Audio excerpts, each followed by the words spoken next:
Hey guys, Mike here with Marmalade Outdoors, and welcome to a latest kind of outdoors backpacking video. And I called this one Stop Wasting Money on Needless Backpacking Gear. And here are 7 hacks or ideas that will help you do that. Okay, number 1 is the Life Straw Filter. So I hate to bag on it, but does it work? Yes. And would it might save your life? Yes. But it's one of the OGs or original water filters out there. I'll show a picture of it somewhere. It's basically just it is a straw with a filter. And if you're backpacking or hiking, I guess could it help you? Yes. But it's a very inefficient way to filter water, not easy to use. It literally, you have to get on the ground in the dirt or mud if it's raining and lay down and stick your face, jam your face in a puddle or a river or a lake or something like that, or a stream, and you have to suck through it. I hear it's very difficult. You have to have a lot of pressure to get water through it. So it's a very difficult thing to use. Where I work, we sell them and they sell pretty well. But I think it's inefficient because you can't, well, I'll go with what I think you should use, which is any kind of small portable water filter. This is what I use to hike and backpack. This happens to be the Cataden Be Free. You can use the Sawyer squeeze. But yeah, it's basically just, there's nothing secretive or scientific about this. It's just a filter. And why I like it is the water source, instead of laying down on the ground and trying to get water through a straw, you literally, this is what we call a dirty water bag. You put this in the stream or let water fill it up. And I know not all of you know, a lot of you know this, but just screw it on. You open the cap up and you can simply drink it. What I do is basically have water bottles, and I fill my water bottles, and now I have clean water. I never want to put my water bottles in the creeks or water source because then you cross-contaminate. So they're all clean bottles, and all you have to do is just squeeze the water through here into your bottles and you have clean water. This is also great if you have a long water carry. I have water bottles in my pack that hold water, but I can do unfiltered water in here, put the cap on here, and it will not leak. It's heavy, but I can put it on my backpack. When I was doing the PCT in the desert, we had 25, 30 mile water carries. So my water bottles got me about 20 miles, and I put water unfiltered in here. And then once I drink some of my water in my bottles, then I'd filter the rest of this in the bottles and I'd be golden and ready to go. Okay, the second thing to stop wasting money on when you are backpacking, I use these for car camping, but backpacking, get rid of your cumbersome, big, heavy egg holders. If you guys have ever seen these, I bring this car camping. I make my omelets with this. You can put 6 in there, and I have one for a dozen. But they take up a lot of space in your pack. Yes, they protect your eggs, but they're just unneeded. These are, obviously you're only bringing eggs. I don't bring eggs backpacking, but some people do. They're just doing an overnighter or a couple nights, and it's going to be cold out, or they can put the eggs in the river, keep them cold. So what is the solution to that? I think this is pretty cool. But get like a container, like an orange juice container, or like this was chocolate milk. But you can get one of these, and all you have to do is crack the eggs, put them in here, and there's, let's say you want 3 the first day and 3 the second, whatever, you can get 6 eggs in here. But yeah, you could do that. These are pretty watertight, and then you'd be good to go. A third thing not to bring is the large, heavy pump type filters. So they're pretty large, kind of what originally, besides the Life Straw, that's what the original filters were. They have a hand pump with a hose. You put the hose in the water source and you pump it, and it pulls water through the filter, and then you have another hose that goes into your bottles. They're efficient when it comes to how fast they can filter, but they're big and heavy, take up a lot of real estate in your backpack, and they're just a lot. I think, I know a few people that still use them. They're better, I think, if you have a big group of people and you don't want to pass around the small filter. You can just take your turns, and it's so fast that somebody's not over there filtering for a half hour. But again, for the filtering, just use one of these. I just showed you this one. You could also use gravity filters. If I have a picture, I'll put it up here. But a gravity filter is just filling up a bag like this, and then you have the filter like this, and then you have a hose, and it goes into your water bottle. So gravity it doesn't go very fast, but it'll go through the filter, and you can do that, and you can just set it on a tree or something, or a branch, and walk away and let it do its thing. 5 is buying and using bear bells. So I see them off and on trail. I mean, obviously it's more in bear country. I see it in the Sierra sometimes. There's actually not much research that shows they actually work. I mean, bear bells are not very loud. I mean, it's noise, so it's better than nothing. So I guess if you want to do that, you can. I find that what it does more than anything is annoy the hell out of all the other hikers. I know it annoys me a lot. Really, the best way to avoid most bears, and we're talking like black bears, not necessarily grizzly, and with grizzly too, but is to make a lot of noise. Human beings are noisy in general. When I hike and backpack by myself, I'm pretty quiet. But when you're with a group, people are talking and making noise and breaking sticks and walking on rocks and making noises.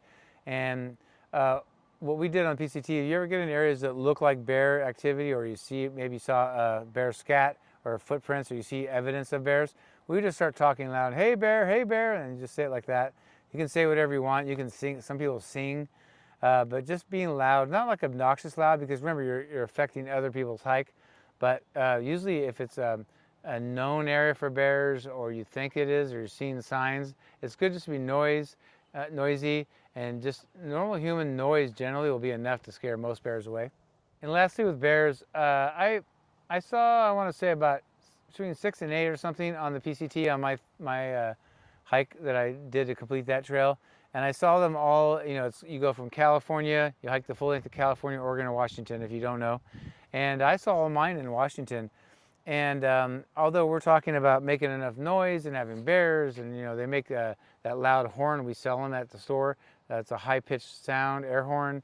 You have all that stuff, but honestly, the first all but one just ran. I didn't do anything. I was quiet, stealthy, and the minute they saw me, they just ran. I mean, I couldn't get my camera out. There was only one that wasn't scared of us, and we were in a more populated area near a town, so I think he was habituated. But, we're talking about all these things that you need to do. I mean, it is wise to learn how to act towards bears. If you see a bear and you see one, how you're supposed to act. And that's what I did. Is I'm not carrying a weapon, so I have to learn how to act. Same with mountain lions. But we're talking about all these things to deter a bear, but for the most part, they want nothing to do with us, and everyone I saw just ran. Okay, the 6-1 may upset a few of the hardcore ultralighters, and for the most part, I am that, but I'm kind of a hybrid now. I'm a mix of really light. I don't carry anything heavy, but there's some things that I'm medium. And the next one would be to consider with air mattresses. I've gone through a zillion of them, and they're not cheap. The ultralight ones are at least 200, if not more. Is not going for the most ultralight, thinnest, lightest one there is. They cost more and they're way more fragile. I'll give you one that they don't make anymore that I always use, the Thermarest Neo Air X-Lite, which is that famous yellow one that everybody uses on the PCT. Not everybody, but a lot of people. Well, they made for a while one called the Uberlight. It was black and it was very thin. Now, people that are smaller, I have a buddy that used it and had no problems with it, but a lot of people had problems with it because it's so thin. Two things happen. You're susceptible to easy punctures or just anything that's pokey under your tent.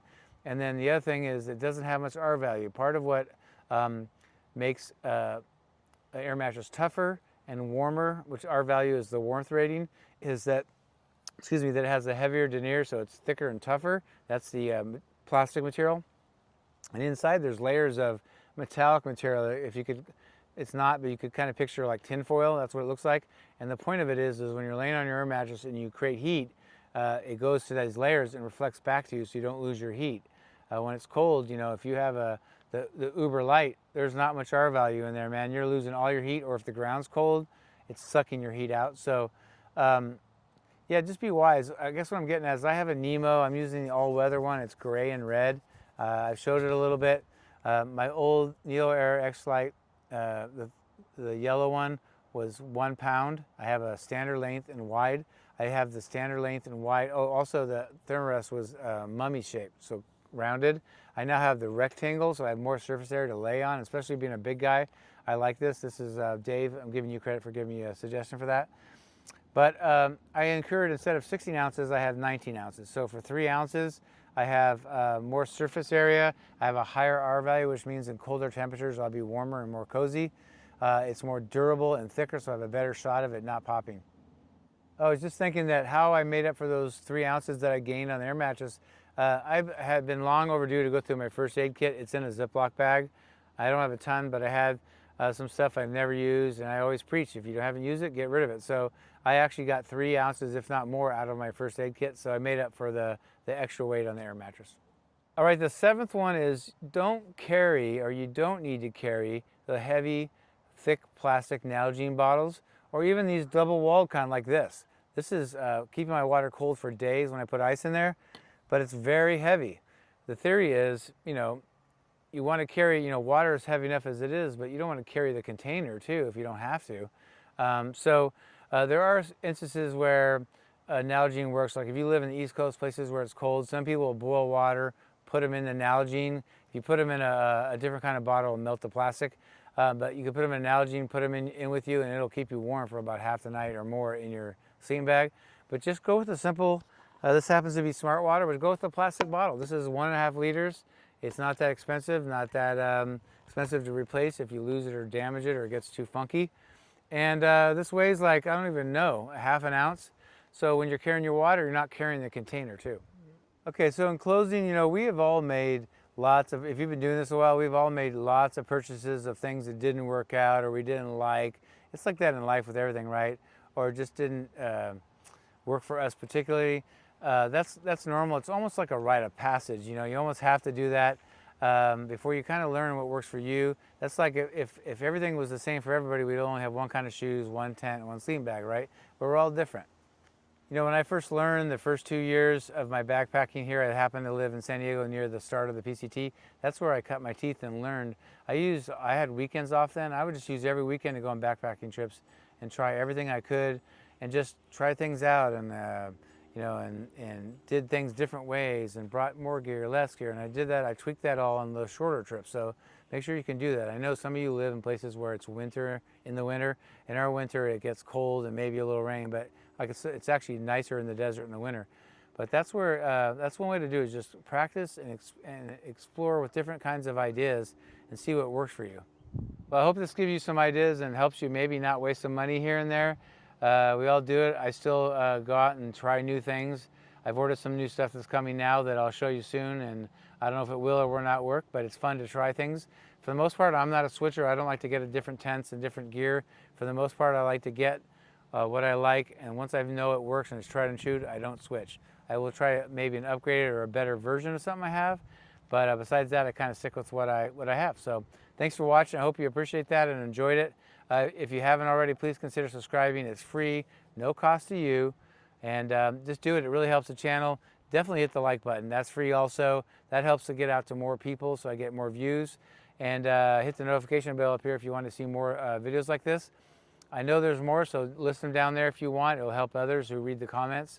Also, if you have some ideas or videos you want to see on backpacking, for experienced backpackers, beginners, intermediate, whatever, let me know down in the description box. Let me know. And if it's a good topic, I'll make it and I'll give you credit. So that's about it for now. I'm also considering doing some Q&A, some question and answer videos again, another series. So if you have some questions about backpacking, anything about gear or anything, let me know.